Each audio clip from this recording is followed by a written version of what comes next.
أين الحسن أين الحسين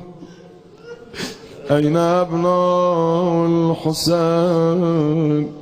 صالح بعد الصالح وصادق بعد الصادق أين السبيل بعد السبيل أين الخيرة بعد الخيرة أين الشموس الطالعة أين الأقمار المنيرة أين الأنجم الزاهرة أين أعلام الدين وقواعد العلم أين بقية الله